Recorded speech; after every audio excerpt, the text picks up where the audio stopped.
Welcome back to Up in the Blue Seats, your Rangers podcast from the New York Post. It's the usual gang. I'm Mollie Walker, and we've got Hall of Famer Larry Brooks and former Ranger Brian Boyle with us here as always. Boy, that What's up, escalated guys? quickly. What's up?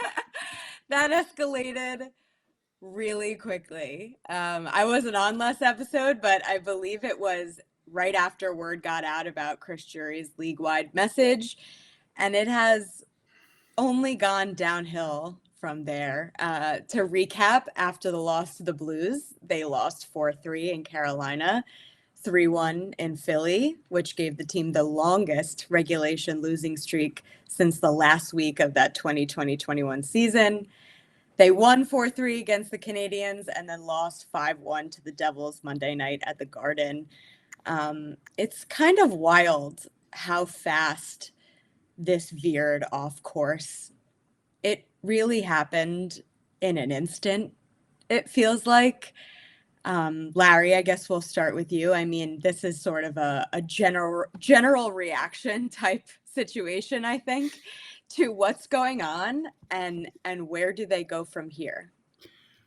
I think there was really no underpinning that allowed the team to move past the Drury episode. They had a winning record, but they have never played well this season. There has been something off all year, and I've talked about it all year. And I don't want to make this into any kind of a personal vendetta. It's not. I like Jacob Trouba a lot. I have a tremendous amount of respect for him. I always have. But you cannot operate with a lame duck captain who is detached. So I think that's really at the core of it. And Boiler, you may disagree, and but I think that there's been something off from the summer. I think he brought the summer into the training camp. There are other issues, of course, but I think that's the core of it. And I think over these next 3 days, as I wrote after the game last night, I think that Chris Drury has to do a lot of work with his team. I think he needs to meet with the team. I think he needs to meet with individuals. I think this is the team he assembled. So clearly he believes in it. Mm-hmm. I think he needs to get that message across, but I also think it's very important for him to get the message across that you're either in or out. And if you're not in, let me know. I think there needs to be a commitment from this group to each other. They may think, they obviously reacted very poorly to the Drury memo being leaked, becoming public. Mm-hmm. They just, they went into a fetal position. They rolled over. Maybe they thought they were quitting on Drury. Maybe they thought they were quitting on the organization, but they're really quitting on each other. And so I think these 3 days, need to be very productive in terms of the team's mentality going forward. And I think it's either you're all in or you're out. And if you don't want to be here, if you resent me, Chris Drury, just let me know. Nothing personal. We'll do our best to get you in a better situation. So I think that's where it starts. I believe that's where it starts. Brian? I don't, funks in a season happen, and I don't know. I don't know what's going on. I think some of the quotes post game, from what I watched, I missed a bunch of the first period. I was coaching, but I wasn't really paying much attention to the score. I was trying to see how they were playing. They generated more in that game. offensively, and I thought competed in a lot of ways more in that game than they had. And the result is what the result is. It's not good. But I mean, there was blame to go around, but there was also what I saw was positives in certain spots. And I'll just look at the power play goal. Like Mika crashes the net. Okay, that's something that we haven't seen enough Mm-hmm. of. I Mm-hmm. look at it like that. I think that Igor wasn't very good, and he will be.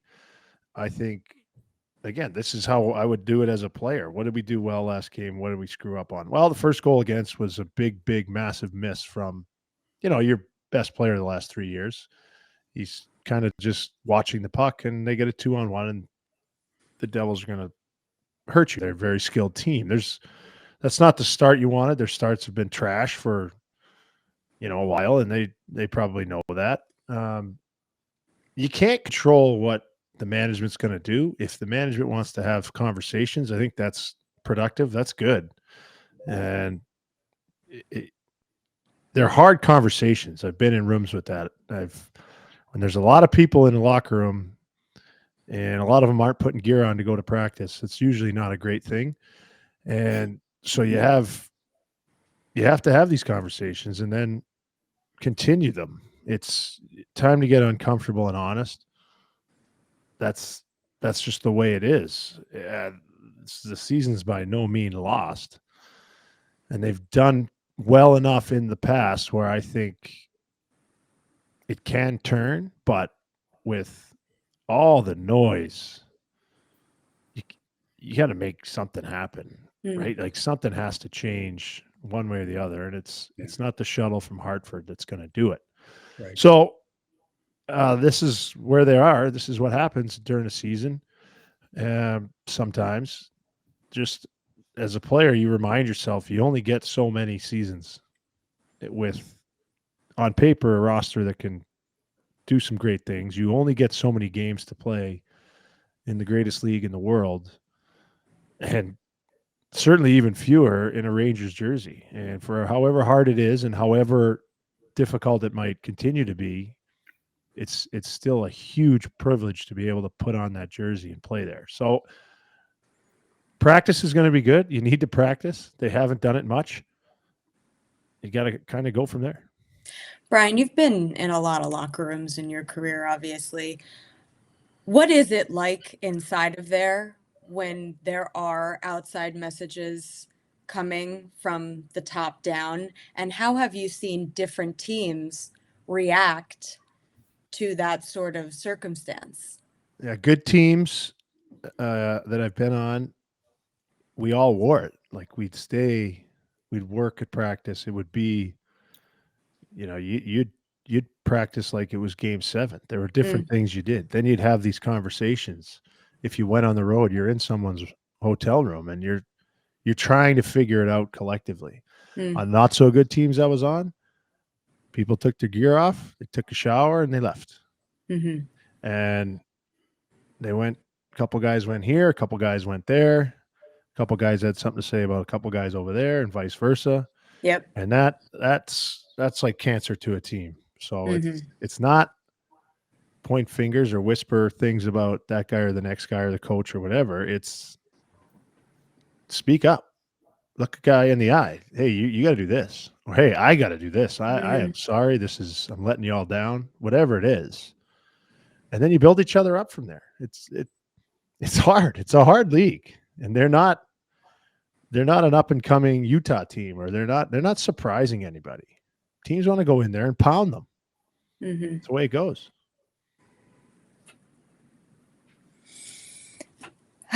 Man, it feels like what were we talking about like 2 months ago? Like I feel like it has really gotten a bit out of hand. I don't think that the higher ups anticipated for it to get out, for it to become this whole big outside noise thing that it has become. And I don't think that the locker room has responded to it the way that some people might have thought or fans would hope.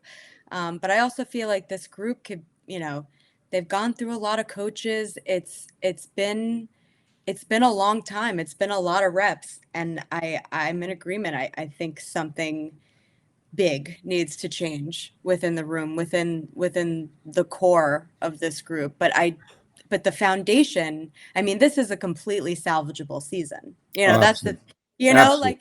that's, I think, like let's up the vibes a little bit here. Hey, good vibes only. Let's We started let's saying that, and we were 10-0 in our last 10.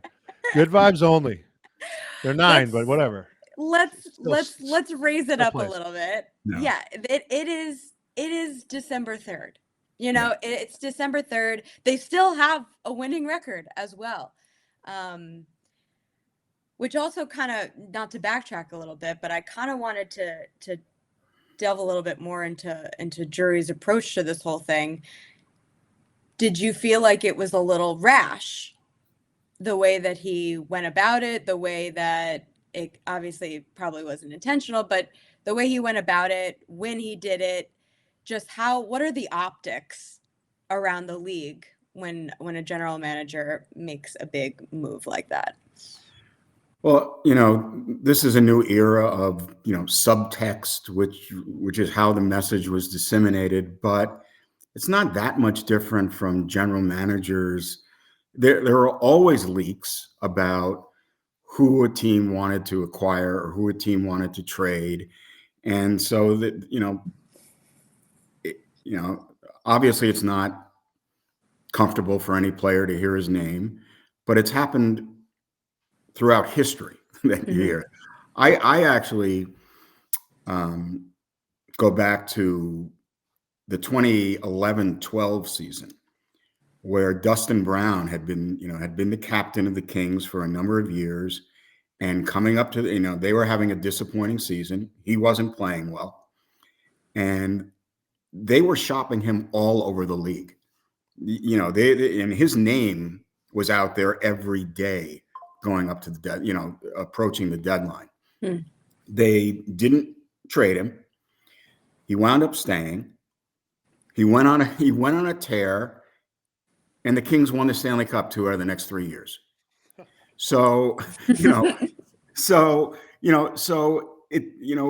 word getting out doesn't have to destroy a team. Word getting out doesn't have to destroy a player. The player can respond by saying, "Hey, you're not moving me.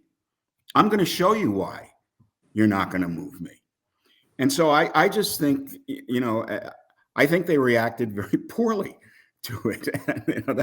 That's it. I just, I think they're really good guys, but as a group, there's just something a little, they're a little bit too sensitive about everything.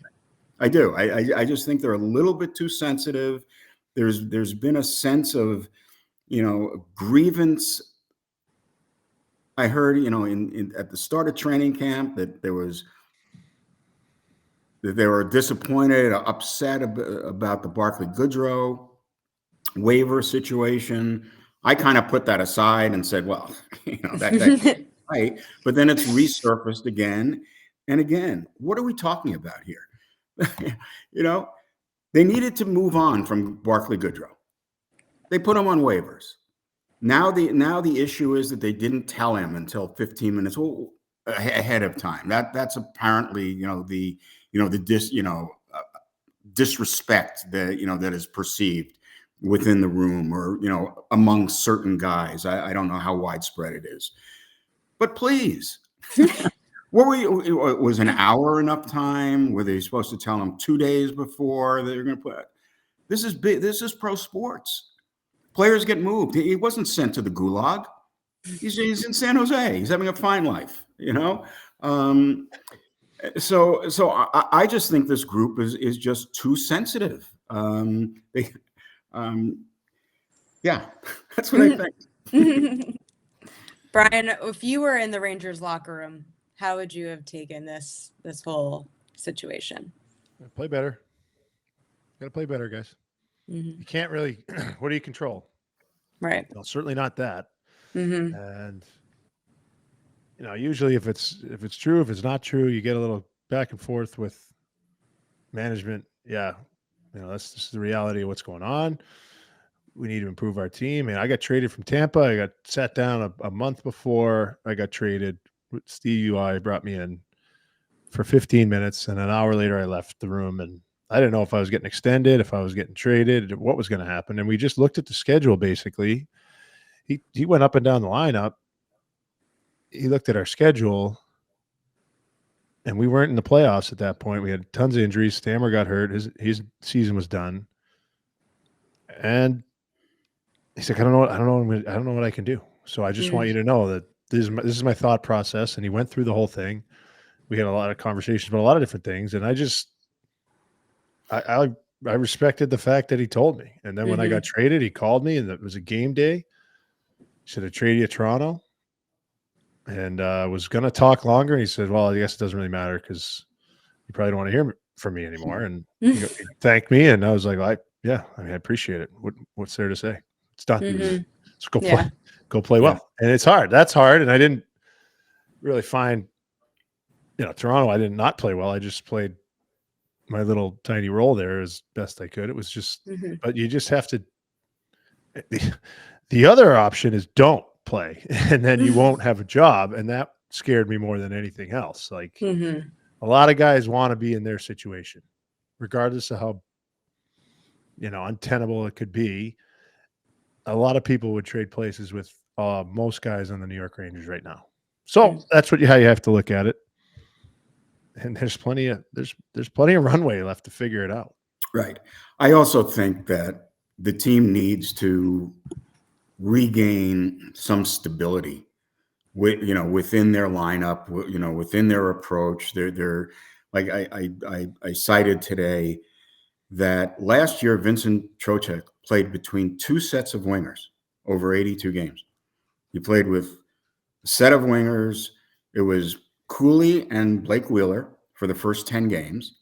And then after Hedl was injured, he played the rest of the season between Artemi and Lafreniere. Two sets of wingers. Yeah. We're 24 games into the season. He's played with 5 sets of wingers already. So, the stability that marked the Rangers last year, and certainly after the trade deadline, they had gone through November and December with Bonino and, a couple of other guys who wound up in Hartford. But at the trade deadline, when they got Wenberg and Roslovic, they were set. They never changed their lines. They never changed their pairings. They did change their pairing at the end. Trouba got hurt, and they moved Schneider up with Miller. So, but now we see the D change like every 3 or 4 games. Yeah. We see the forward combinations change every couple of games. Laviolette for, last night's game, the Devils game, identified their top 6. But I don't quite understand why he wouldn't have gone back to the line that has been the team's best this year, which has been Cooley, Hedl, Kakko, and the line that scored the most 5-on-5 goals in the league last year, which was, and they only started in game 11, which with Trocheck, Lafreniere, and Panarin. Instead, they jumbled that, they flipped the centers. So I think there needs to be a sense of stability. I think that over the last few games, we've seen now that Laviolette is coaching more on performance than on name. It's clear that right now, Zibanejad is their third line center who gets, power play minutes, who gets penalty kill minutes, but 5-on-5, Hedl and Trocheck are ahead. Yep. And I think that's earned. I think there have to be some, harder decisions about that, about who gets ice time. I think it has to be a meritocracy. I would, always. Yeah. And it really hasn't been, it Yeah. hasn't been throughout this year. So I think that's an important part of it too. You have to stabilize the room, but then you have to stabilize the lineup. I agree with you with their play. There's a disconnect. who's going to that guy. There's breakdowns. You got time now. Take your training camp meetings about how we're supposed to play in the defensive zone, what we want to do, neutral zone, and even on the forecheck. All right, start with the defensive when you don't have the puck. Go over it. Sort of, I don't know if relearn it's the right word, but just get a little refresher there and go out and practice it. Do the things that are non-negotiable. Go over those things and then start again. Don't worry about the offense right now. You can't be giving up these chances left and right. It's hemorrhaging chances.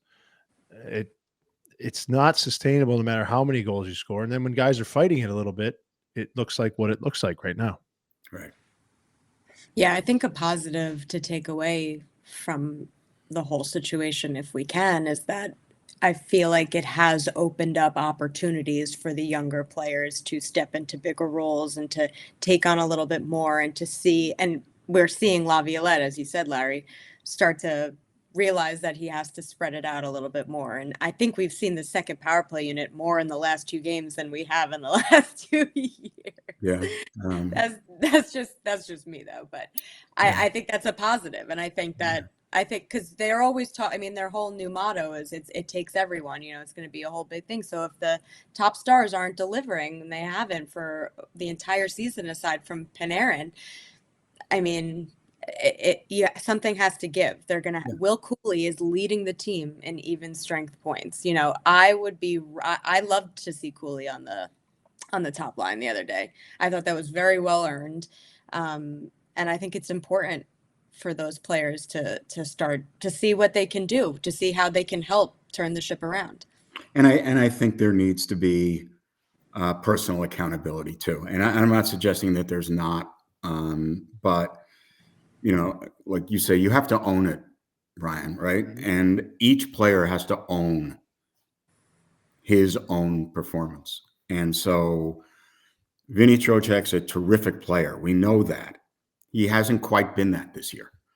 Lafreniere's game has dropped over the last month. He has to elevate his game. So we can talk about the organization, talk about the coach, but it always comes back to the player. It does. In my opinion, it always comes back to the player, and the player has to be accountable to himself.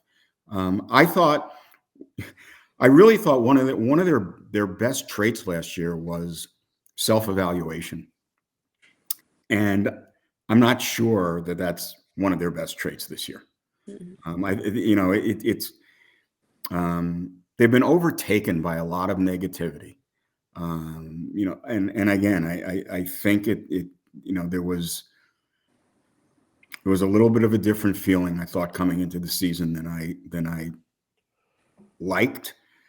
I think I've said this a few times. I really liked the way the first week and a half of training camp went. I thought they were right on point, but there was something the last week that I just didn't like. It was an impression. I just didn't like it, and I think it bled into the season. They were 5-0-1, but they were 5-0-1 because of Igor and a soft schedule. And a very soft schedule. You're right. They still, they've beaten one good team this year. Yeah.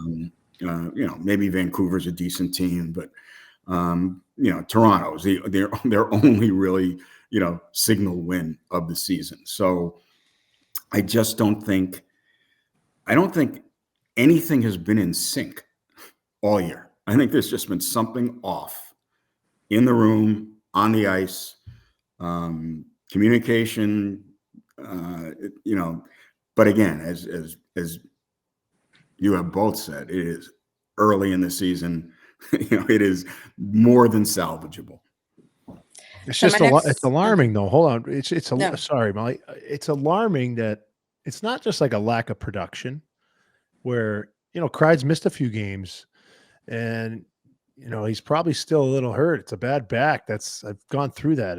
But it's not just that. It's a perfect storm of a lot of different things, Larry, like all the things you just touched on. And when you're there, I can see the mental grind it is as an individual and a collective unit of players where it's like, we're not we're not catching any breaks. When in reality, I guess if they looked at it like we caught our breaks early on, that's why we're not Yeah. way out of a playoff spot. Yeah. Let's right the ship. Like we had some equity. We've used it all up now. We have to go back to work and start putting something in the bank. Yeah. It's a lot of different things all happening at once. So you got to go back to your foundation. Don't expect the floodgates to open and everybody just scores easy goals. It's not going to happen. The MO is out now. If we defend on these guys, they're going to take chances, and then we'll go right back down, and we'll get our chances that way. So get more discipline in how stingy you can be defensively. Yeah, and I think yes, I mean 100%. But there needs to be way more of an element of physicality to this team, and that's been a sore point with me for a long time. But I think their physicality has almost vanished. That needs to be returned.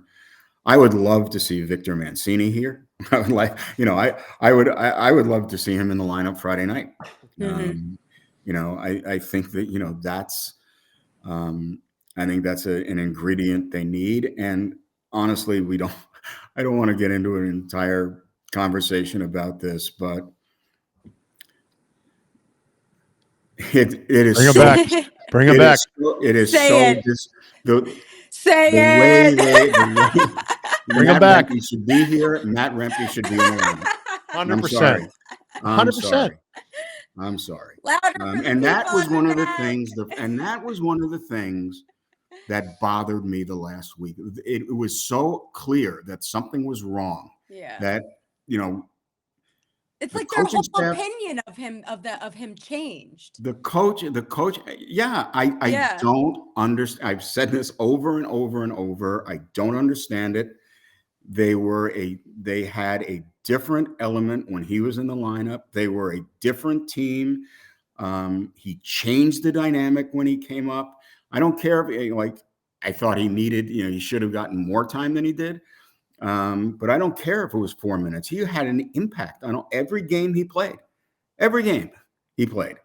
And for some reason, it's not like he even lost his job. It's not like they played him and, he was committing, terrible penalties and they couldn't play him. I mean, look what they're doing now. They scratch Riley Smith and they scratch Jimmy Vesey.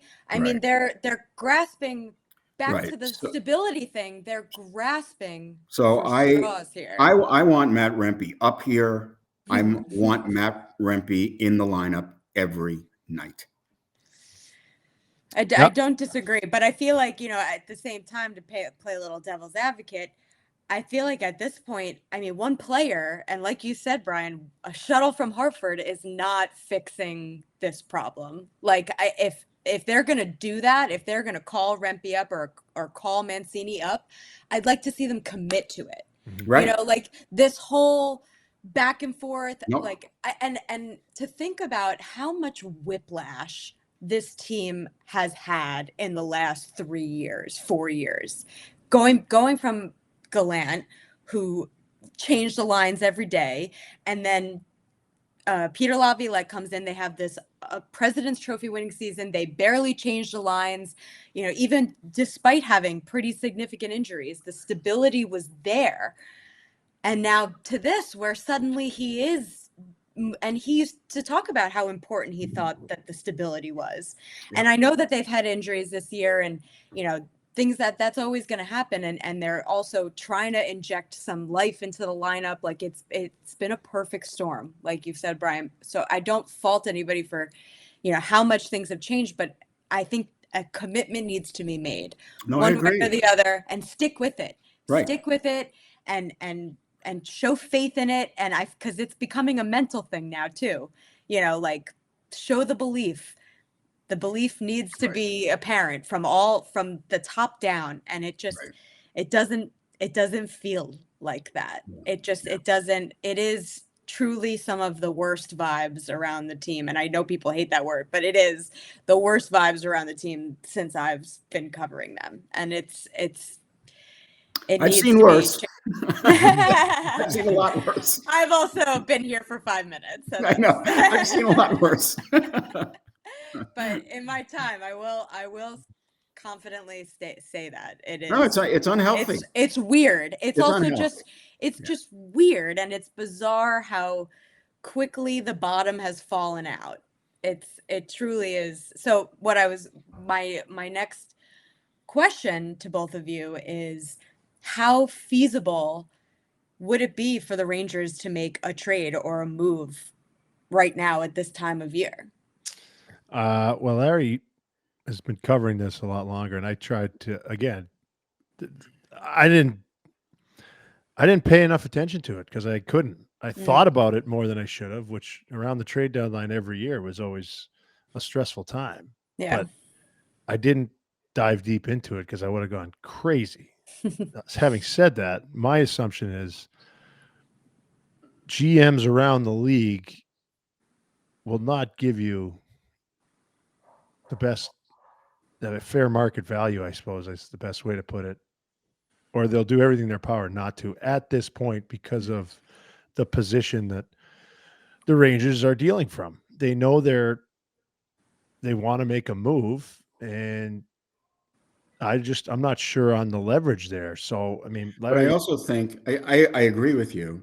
Sorry for interrupting, but no, you're I agree with you. But there are other teams, maybe not in the spotlight as much as this has been over the last 10 days. There are other teams that want to make changes too. for sure. And there are other teams that are looking to move players out for whatever reason. The issue is, can you line it up with the cap? You're not going to move a player and take a bad contract back that's going to hamper you the rest of this year, next year, the year after that. So that to me is more of the issue than you can't find a trading partner.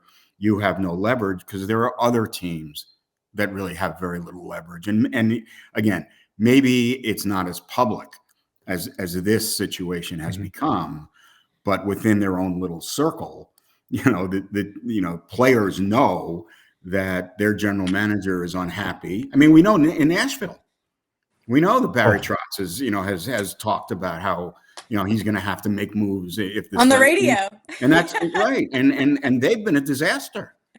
Honestly, they signed the 3 guys. They're set up, and they were supposed to be so good, right? So Nashville is a team to look for. I mean, that Anaheim has players that they want to move. So and there are certainly other situations. So it may be difficult, but that's part of the job, right? That's part of the job. I don't think it's impossible to make a major trade in December. It's unusual, but I don't think it's impossible. And I think there are a lot of teams that are not playing well. There are a lot of teams that need a change, and it's essentially the cap that restrains movement. So you have to be able to link up the cap. Yeah, my guess I was probably just a trade that you can make now to move guys out. Is it just for the sake of moving them out? I don't know if you can make a trade now that's going to be like looking back a couple of years from now saying, wow, how did we get that done in December? It's just, they're in a hard spot to do something like that. But Larry, you're right. There's a bunch there's a bunch of teams that are underperforming. You look at that and then look at sort of where do you think the person who makes those trades is in their sort of stability with the organization. Is there any GMs that might be on the hot seat willing to pull the trigger on a Hail Mary? Right. That's when things can get done. And I'm again, not trying to suggest anybody's in that situation. I'm just, yeah, that's what I would look at if I'm new at this again. I always try to push it away. I'm new here. and again, it may not be that the Rangers are looking for a piece. It may be that they want to move out a piece in order to clear a spot, in order to clear a spot for Mancini, in order to clear a spot, for Rempe. God You didn't even forbid. want to say his name. God forbid. Yeah, that was the best. You like paused, and Brian and I were both like, "Say it." I mentioned it in a group are chat. you- I said I had a yeah, lot you- of feelings on a group chat and he was a Yeah, hot topic on a group you chat. were venting. I'm just like, well, Larry, it started with the physicality. Like that goes hand in hand with Yeah. defense. Yeah. Sorry to go all over the place here, but it's so much more organized when you just finish checks. Mm. There's less. Do you have that guy? Do I have that guy? No, I'm going to run him over. We might not even get the puck, but at least that's taken care of. And then you guys can figure out your spots. Just start running guys over. Win 2-1. You got the goaltending for it. So we've talked about Trouba. One of the other names in this league-wide memo, Chris Kreider. Simple question: do the Rangers trade or keep Chris Kreider? I'd like them to keep him, obviously, but there's a bunch of teams that would want him. That's a guy that His trade value is probably the highest that it would be now, or toward this season, I guess. I would like to see them keep him. Yeah. I honestly, I think he's an important part of the team. He would not be my first. He would not be in the first wave of guys I would want to move. I would, but also he has such great value attached to the contract. With corresponding to what he does on the ice. I think he could be. I don't think he's having a great year. I think his 5-on-5 has been disappointing, but he's also playing with Mika, who has just had such a difficult time this year. Honestly, he's his own worst enemy, and so that pair has kind of struggled together, but Chris is the best power play net front guy in the league. He's a superior penalty killer. He has great value. So if there is a team that says, we have assets that I think that are attractive to you, I think they have to think about it. But he's not the guy I would seek to move. I mean, you have to consider it. You certainly have to consider it. But I think you'd have to. It would have to be an extremely attractive package in order to get him out. Yeah. Or one more before we sign off here. We've been going. This might be our longest episode of the season. Do you think Mika Zibanejad would benefit from a healthy scratch? Brian? There's really no way to know, but I just think he was at a lower place a week and a half ago. I agree. I think he's starting to move a little better. Agreed. Again, we don't know. I don't know anyways what exactly could be going on. There are different things that cause that. Again, a bad back can really make you look lazy on the ice. And we all know his left winger's not lazy. It's just, it wasn't going well. It looked like disinterest. Now it doesn't look like disinterest. It's frustration, but that's fine. It's at least some emotion. If it regresses back to that point, I think, maybe you can take, and it's not like to embarrass anybody. It's just take a look here. This game, you've dominated it at this level for a huge sample size, enough to know that that's the player you are. This isn't. Take a peek at this. Go watch some highlights of yourself. Come back flying. That could be the case unless he continues to, chip away at some progress, because they're better with him in than out. I just think a one-game thing, if it continues down a negative slope, maybe, but they're still better with him in than out. All righty. Well, I think that just about covers at least half. Who are your 3 stars of the week? We used to do that last week. Yeah, you want to bring that back? Next week. Next week. Next week? Okay, next week. Yeah. All right, we'll do it. Maybe we'll bring that back next week. All right, well, thanks everybody for watching. Give us a thumbs up if you're watching on YouTube down below, and leave us a comment what you think is going on with the Rangers and what they should do to turn this ship around. Alrighty, we'll talk again next week.